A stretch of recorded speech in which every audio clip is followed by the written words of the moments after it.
오늘 말씀은 힘을 내라 라는 건데요. 성경의 말씀을 잘 알아듣기 위해서는 그 성경을 자세히 읽는 것이 중요하죠. 오늘 본문에서 보면 27절을 제외하고는 한 단어가 유독 계속 반복되는 것을 보게 됩니다. 그 단어는 피곤이라는 단어입니다. 27절만 없고 28절부터 31절까지 피곤이라는 단어들이 계속 등장하죠. 그러면 똑같은 단어가 반복된다는 것은 이것이 무엇인가 중요한 의미가 있기 때문에 계속해서 반복되고 있다라는 것을 우리가 알 수 있죠. 책 중에 한병철 교수님이 쓴 피로사회라는 책이 있습니다. 이 책에서 보면 현대인들이 하루하루 살아가면서 마음속에 품고 있는 생각이 사는 게 너무 피곤해. 직장 생활이 숨이 막혀. 내 인생에는 정말 아무런 낙이 없어. 그냥 살아갈 뿐이야. 이런 생각들을 하고 이런 생각과 비슷한 말들을 하며 살아간다라고 합니다. 그리고 이렇게 피로사회가 되어가는 이유는 성과사회로 바뀌었기 때문이다라고 말합니다. 어떤 결과를 내야 한다라는 것이죠. 예전에는요, 착한 것이 미덕이었어요. 저 어렸을 때 동네에서요, 이쁨 받는 아이들의 특징이 하나 있습니다. 물론 지금도 그렇겠죠. 인사 잘하는 아이예요. 모든 어른들을 보면 안녕하세요 인사 잘하면 그 동네에서 이쁨을 받았어요. 그리고 그 애가 조금 커도 어렸을 때뿐 아니라 중학생, 고등학생, 대학교에 다녀도 동네 어른들을 보고 인사를 잘하면 어른들이 그렇게 흐뭇하게 생각하시고 좋게 생각했어요. 참 인사 잘한다. 인사성이 밝다. 라고 칭찬해 주셨죠.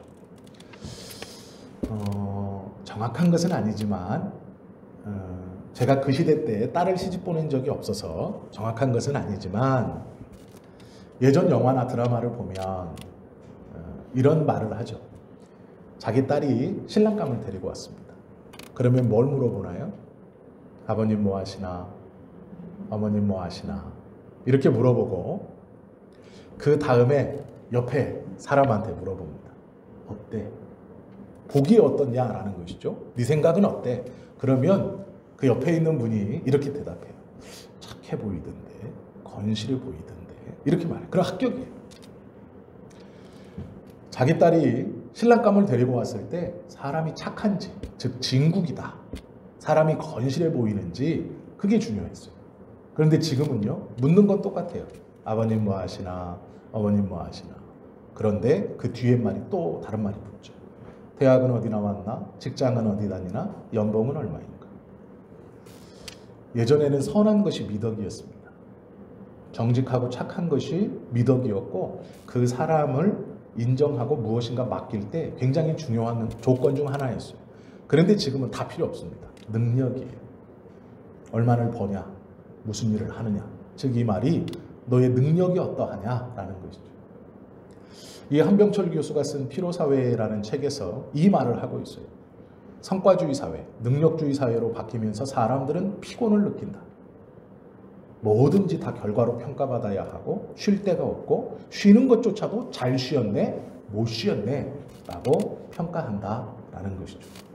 그것이 우리들에게, 현대인들에게 피로를 가중시키고 그곳에서 벗어날 길이 없다라고 이 책에 적고 있습니다. 오늘 본문에서 반복되는 단어가 피로입니다.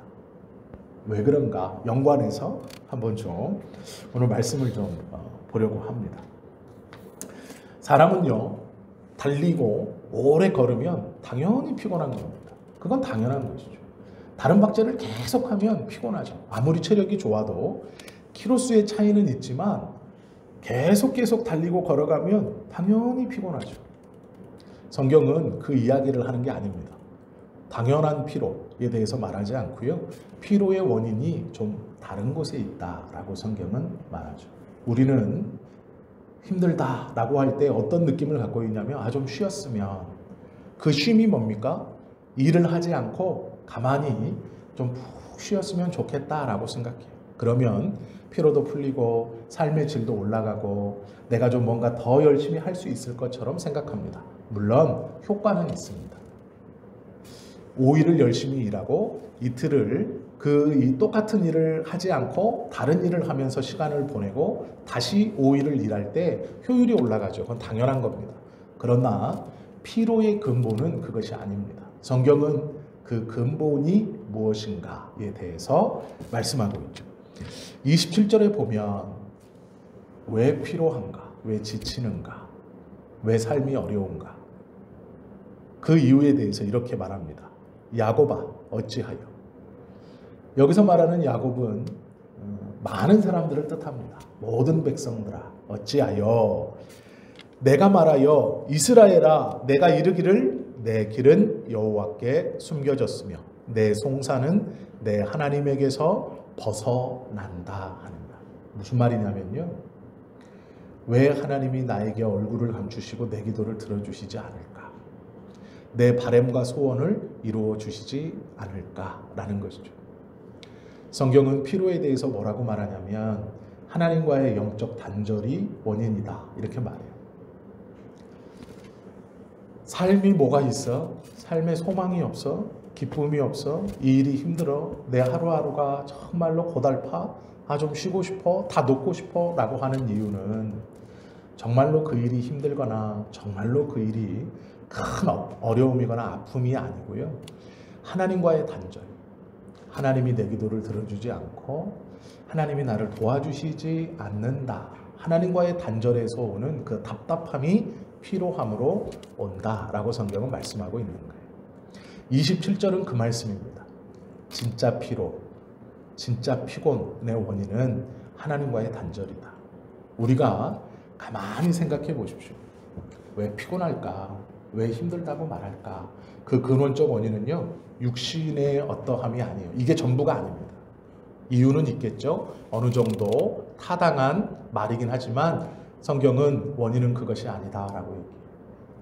그 이유는 영혼의 답답함이에요. 하나님과의 단절에서 오는 답답함이에요. 그런데 뭐라고 얘기하느냐? 내 송사는 하나님에게서 떠났고 벗어났고 라고 얘기해요. 내 길은 여호와께 숨겨졌다. 하나님이 함께하지 않는다. 하나님이 바라보지 않는다. 도와주시지 않는다.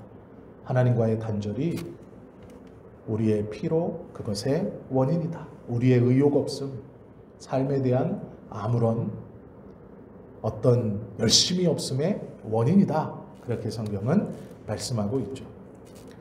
육신의 피곤함이 아니라 심령의 피곤함 때문이에요. 심령의 피곤함은요. 심령이 열심히 일해서가 아니라 하나님과의 단절로 그 답답함이 우리의 정말 피곤의 원인이다. 이렇게 말하고 있다라는 것이죠. 그러기 위해서 이 피로함을 잃어버리기 위해서 중요한 게 있습니다. 하나님과의 관계 회복이죠. 야곱의 이야기를 보면 재밌는 이야기가 있습니다. 다 아시는 건데요. 야곱에겐 부인이 2명이 있었어요. 처음에는 동생인 라헬을 사랑했습니다. 그래서 장인 어른이 될 예비 장인과 거래를 합니다. 뭐라 그러냐면 내가 여기에 온 지도 시간이 좀 지났는데 당신의 둘째 딸 라헬이 정말 제 마음에 사모함이 있고 나에게 부인으로 주십시오. 그러면 내가 당신을 위해서 7년 동안 아무런 임금도 받지 않고 일을 하겠습니다. 7일도 아니고 7달도 아니고 무려 7년이에요. 쉬운 일이 아닙니다. 7년 동안 임금 없이 일한다는 거예요. 이유가 뭡니까? 라헬을 사랑해서라고 성경은 말하고 있어요. 라헬을 사랑해서 7년 동안 임금 안 받고 내가 일하겠습니다. 장인의 입장에서는 야 이거 봐라. 흔쾌히 허락하죠. 7년이 지났습니다. 너무 기뻤어요. 그런데 라헬이 아니라 그의 언니인 레아가 자기의 부인이 되었다는 걸 알죠. 그러면 포기할 만합니다. 와 7년 이럴 만하죠. 근데 야곱은 그렇게 끝내지 않아요. 우리가 아시는 것처럼 또 장인에게 말하죠. 왜 이렇게 행하셨습니까? 장인이 말해요. 우리 지방의 풍습은 동생이 언니보다 먼저 시집가는 법이 없다. 근데 이 말이요, 틀린 말은 아니에요. 왜 그러냐면 지금 이 야곱이 말한 것은 뭐냐면요, 야곱이 처한 상황이 뭐냐면 여성을 데리고 올 때 여성은 남편 집에 지참금을 내기도 하지만 남편의 집에서도 그에 합당한 금액으로 이 여성에게, 여성의 집에 지참금보다 몇 배 더 많은 합당한 금액을 지불하고 부인을 데리고 와야 돼요. 그런데 야곱은 그 돈을 지급할 능력이 없었습니다. 그래서 7년 동안 일하겠습니다 라고 말한 거예요. 유대인들에게 7이라는 수는 완전수입니다. 이 말은 뭐냐면 할 수 있을 만큼 최대한 뽑은 거예요. 이게 뭐냐면 유대인들은요, 돈이 없거나 이 무슨 일로 인해서 어떤 이의 개인적인 종이 될 때 7년 동안 일하고 7년째의 이방 종들을 다 놓아주게 되어 있습니다. 그래서 종의 계약을 맺으면 그 한 사이클이 7년이에요. 지금 야곱이 계약하는데 뭐라고 계약한 거냐면 요 한 사이클, 내가 돈이 없어 당신에게 종으로 팔려온 것처럼 일하겠습니다. 임금 없이. 그러면 내가 낼 수 없는 지참금의 값으로 그 노예 계약, 종의 계약의 한 사이클 7년으로 당신에게 봉사하겠습니다. 그러면 이해가 되는 거예요. 라반의 입장에서. 그래. 7년? 내가 종을 하나 사서 나에게 빚져서 어떤 사람을 종으로 데려와 내가 최대한 데리고 쓸 수 있는 기간이에요. 그것이 7년입니다. 야곱은 그렇게 조건을 내걸었고 라반은 흔쾌히 승낙했어요. 좋다. 근데 문제는 언니가 왔죠. 그러면 따집니다. 그런데 그때 또 얘기해요. 우리 지방의 풍습에서는 동생이 언니보다 먼저 시집가는 경우가 없다. 그런데 요 말 속에 하나가 빠졌어요. 어떤 단어가 빠졌냐면 한 사람에게, 즉 이게 무슨 얘기냐, 한 남성에게 자매가 시집갈 때 한 남성에게 동생이 언니보다 시집가는 경우가 없다. 이런 말이에요. 그러니까 이것을 야곱이 받아들일 수밖에 없는 이유가 뭐냐면 야곱은 본의 아니게 자매를 부인으로 맞이드리는 거예요. 이 둘을. 그래서 이 풍습에 한 남자에게 자매 둘이 시집을 가는데 이 풍습에 동생이 먼저 가고 언니가 나중에 가서 순위가 뒤바뀌는 경우는 없다. 이 얘기예요. 네가 만약에 다른 남자에게 줬다면 동생이 먼저 가도 상관없어요. 동생이 B라는 남자에게 오늘 시집가고 1년 뒤에 언니가 A라는 남자에게 시집가면 아무 문제 없어요. 근데 문제는 뭐냐면 요 집안에서는 언니 동생이었어요. 그런데 요 관계가 이렇게 바뀌어지는 겁니다. 이거는 있을 수 없다. 이렇게 얘기하는 거예요. 이해가 되시죠? 요 풍습이, 요 말이. 그래서 야곱이 납득을 합니다. 네, 듣고 보니 일리가 있군요. 알겠습니다. 그러면 내가 그 동생, 순번대로 동생을 위해서 또 7년을 일하겠습니다. 종이 이 집에 고용돼서 들어와서 법적으로, 합법적으로 아무런 방해 없이 일할 수 있는 한 텀, 7년. 내가 또 그렇게 하겠습니다. 왜요? 나는 지참금이 없잖아요. 그렇게 하겠습니다. 그래서 허락을 받고 또 7년을 일하죠. 그런데 성경은요, 7년을 수일같이 여겼더라 이렇게 말해요. 수일, 며칠처럼 여겼더라. 7년은 긴 시간이죠. 그런데 며칠처럼 여겼더라. 창세기 29장 20절을 보면 7년을 수일처럼 여겼더라. 이유는 라헬을 사랑합니다. 한 여자를 위해서 14년을 일했어요. 힘들고 지겹고 억울할 만하죠. 그렇지 않겠습니까? 그런데 수일처럼 여겼대요. 왜요? 사랑하기 때문에. 이 이야기를 가만히 보면요, 일 때문에 피곤하다, 일 때문에 답답하다, 내가 돈을 못 벌어서 아니라는 걸 알 수 있어요. 관계가 어떠냐가 중요해요. 관계가 어떠냐. 우스갯소리지만 서울에서 부산까지 제일 빨리 가는 방법이 있다라고 하죠.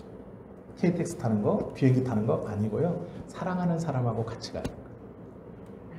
그러면 제일 빨리 간대요, 시간. 우스갯소리지만 그랬습니다. 관계가 흐트러졌어요. 우리가 삶에 대해서 답답함을 느끼는 것은요, 그 일이 피곤해서가 아니에요. 내가 하는 일이 피곤해서가 아니고 내 힘에 부쳐서가 아니에요. 그게 원래 이유가 아니고 정말 근본적인 이유는 하나님과의 관계예요. 관계가 막혀있고 망가졌기 때문에 삶이 피곤하다고 느끼는 거예요. 뭔가 해소되지 않는 답답함이 막고 있다는 거예요. 그것이 나를 주저하게 만들어요. 그것이 내 삶을 원망하게 만들어요. 내가 누구 때문에 평생 이 일을 했다? 아니요, 그렇지 않아요. 그렇게 말하는 근본적인 이유는 하나님과의 관계가 막혀있기 때문이에요. 오늘 27절은 그 얘기를 하고 있어요. 야곱아, 이스라엘아, 왜 그렇게 얘기하느냐? 내 길은 하나님께 숨겨졌고 내 뜻은 하나님께서 멀어졌다. 내 기도는 하나님께서 멀어졌다. 하나님이 나와 함께 하지 않는다. 그것이 피곤의 이유예요. 그래서 28절부터 피곤 계속 써내려가는 거예요. 27절에 그 이유로 28절부터 일어나는 피곤이 이 삶에 달라붙어 있어요. 이것을 이겨내려면 하나님과의 관계가 바로 서야 돼요. 하나님과의 관계가 바로 서려면 하나님이 어떠한 분인지를 바로 알아야 돼요. 하나님이 어떠한 분이냐? 28절에 그렇게 말하는 이 이스라엘과 야곱에게 28절은요 툭 던지듯이 가르쳐주고 있어요. 뭐라고 말하냐? 너는 알지 못하였느냐? 듣지 못하였느냐? 너 모르냐? 너는 못 들었니? 라고 묻는 거예요. 뭘요? 나는 하나님과 어떻고 내 뜻은 하나님과 어떻고 내 길은 하나님과 어때? 벗어나 있어. 감추어져 있어. 나는 관계가 없어. 하나님이 나와 동행하지 않아. 나는 그래서 힘들고 피곤해. 내 삶이 이래. 여러 핑계를 대고 있는 그 상황에 뭐라고 말하냐? 너는 몰랐구나. 너는 들어보지 못했구나. 이렇게 묻는 거예요. 알지 못하느냐? 듣지 못하느냐? 뭘 알고 뭘 듣지 못했어요? 영원하신 하나님. 하나님은 영원하시대. 영원하신 하나님 여호와. 땅 끝까지 창조하시는 이 하나님은 영원하시고 땅 끝까지 창조하신 이 하나님은 피곤하지 않으시고 곤비하지 않으시며 명철에 한이 없으신 하나님이에요. 이 하나님을 들어보지 못했냐? 알지 못했냐? 왜 이렇게 말할까요? 영원하신 여호와 땅 끝까지 창조하시는 이는 위에서 불만을 품은 내 길은 여호와께 숨겨졌다. 내 송사는 내 하나님에게서 벗어났다라고 했기 때문이에요. 네 길? 아니야. 땅 끝까지 창조하신 분이 하나님이고 내 송사 영원하신 하나님 다 듣고 있고 다 알고 계셔. 그 하나님은 다 듣고 있고 땅 끝까지 다 창조했지만 피곤하지 않고 곤비하지 않고 명철이 한이 없으신 하나님이야 라는 거예요. 하나님이 누구인가에 대해서 먼저 듣고 알아야 한다 라고 말하죠. 그리고 그 하나님이 어떤 하나님이시냐?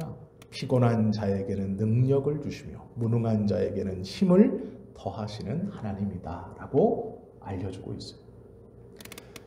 하나님이 누구인가에 대해서 제대로 아는 것은 이래서 중요합니다. 하나님이 누구인가를 제대로 알아야 하나님과의 관계가 바로 잡힐 수 있어요. 그래야 우리의 삶의 근본 문제가 해결되는 거예요.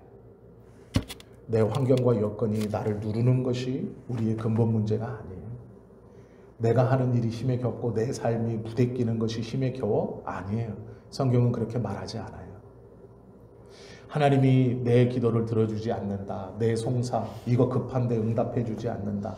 내 삶에서 하나님이 왜 나를 이렇게 붙들고 가실까? 왜 나를 버리신 것처럼 왜 내가 느낄까? 저는 건강한데 나는 왜 약해지고, 저는 부유한데 나는 가난해지는 것 같고, 저는 형통하고 출세하는 것 같은데 왜 나는 점점 더 좋아지지 않는 것 같은가? 라는 근본적 원인은 내 길이 하나님께 숨기워졌고 내 송사가 하나님에게서 벗어난 게 아니고 내가 하나님을 잘못 알고 있어. 내가 하나님을 잘못 알고 있기 때문에 하나님의 길에서 하나님을 알지 못하기 때문에 하나님과의 소통이 일어나지 않아요. 그렇기 때문에 답답한 거예요. 그렇기 때문에 삶이 원망스럽고 삶이 힘든 것이다 라고 말하고 있어요.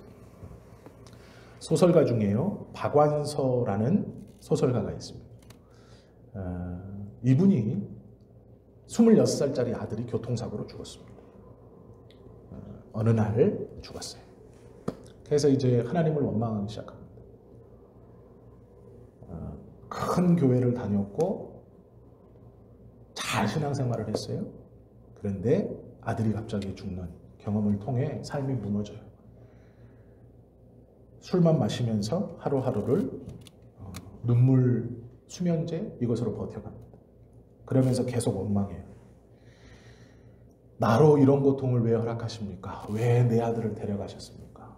몸부림쳐요. 그렇게 한참의 시간을 보낸 후에요, 왜 하필이면 내 아들을 데려갔습니까? 라는 생각이요, 이의 머릿속에 꽉 차 있어요. 그럼 어떤 일이 벌어질까요?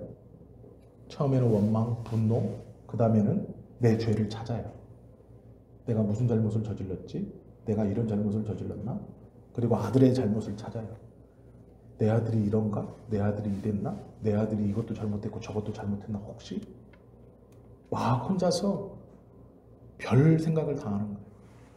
그러니까 우울증에 빠지고 사람을 만나지 않고 고립되고 그런 삶이 지속돼요. 그러다가 어느 날 왜 내 아들을 데려가셨을까? 라는 이 생각에 너무 파묻혀 있을 때쯤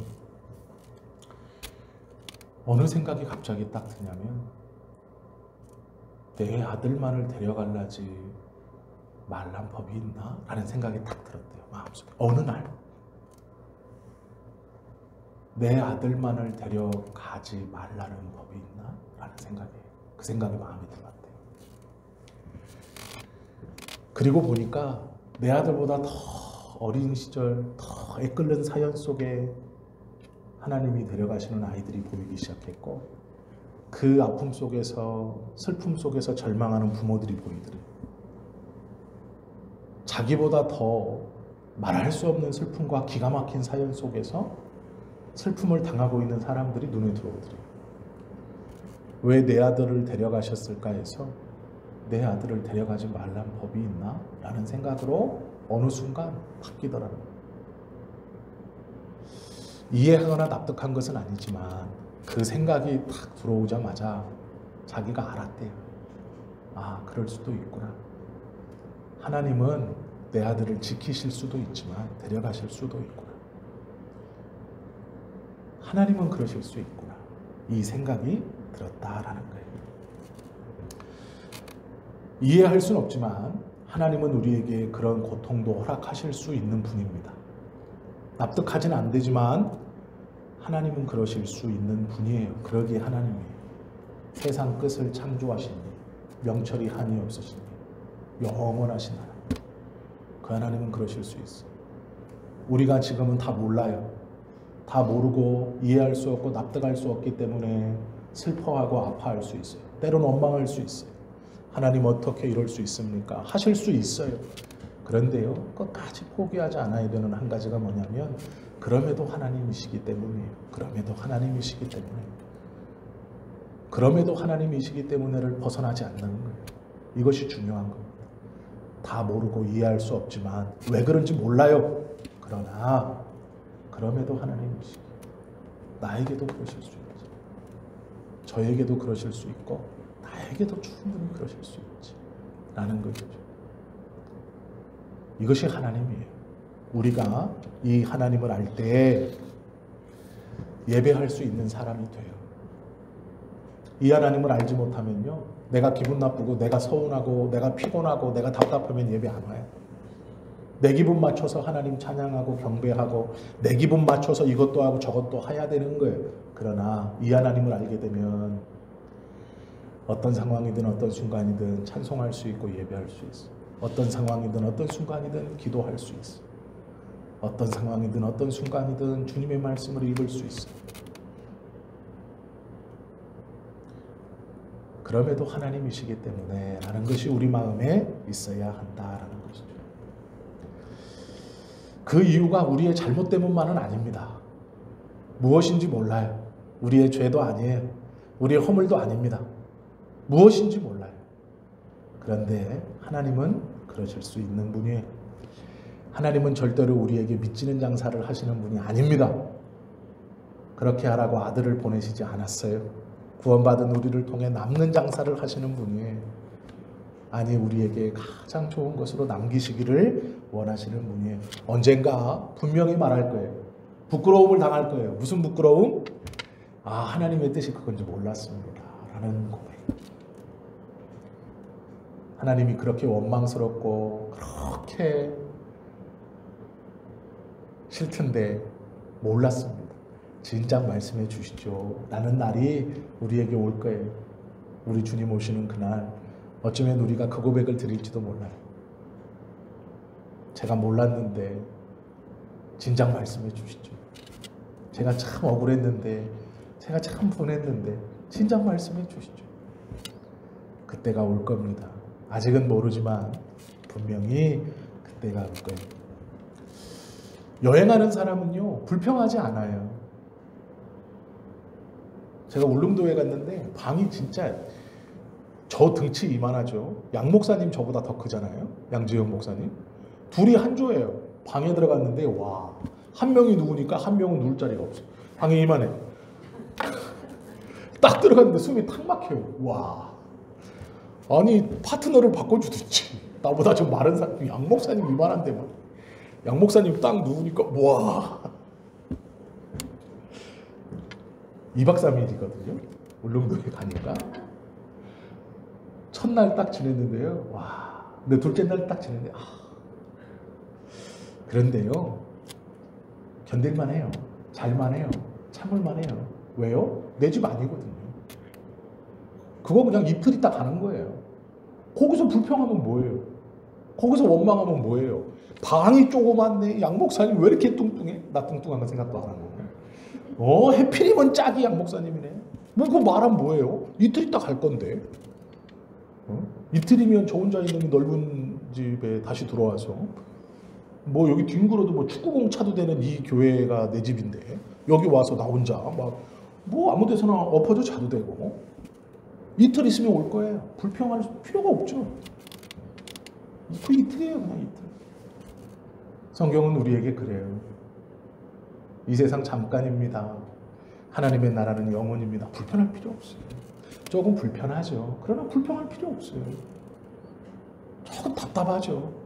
그러나 그것 때문에 우리에게 약속된 어떠한 것이 달라지는 게 아니에요.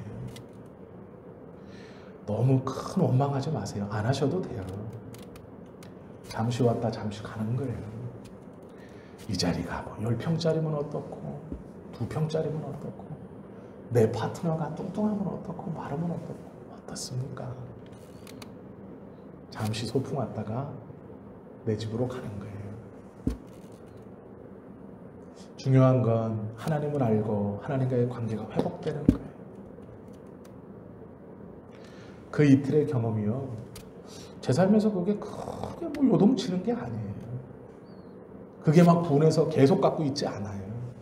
이틀 조그만 방에서 목사님하고 이런저런 얘기해가면서 서로 기도도 하고 돌아다니면서 또 봤던 거 서로 잘 챙기고 기분 좋게 왔어요.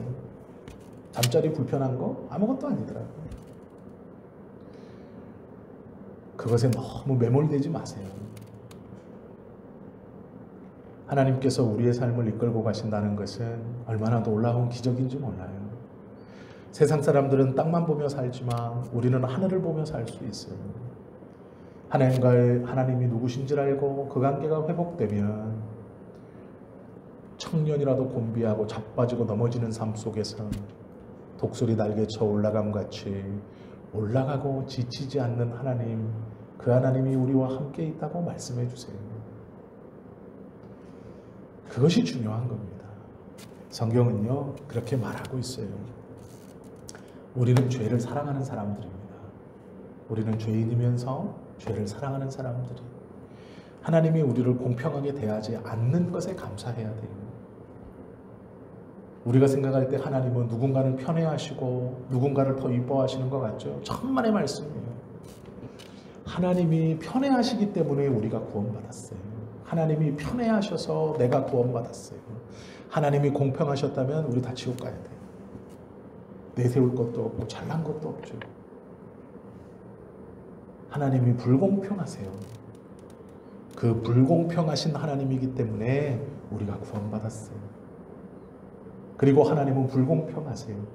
그럼에도 불구하고 감사할 줄 모르는 우리에게 천국을 약속해 주시고, 그럼에도 불구하고 그 천국도 잊어버리고 이 땅에서 땅만 보고 살려고 하는 우리들에게 성령님이 동행하셔서 계속 말씀으로 가르치는 거예요.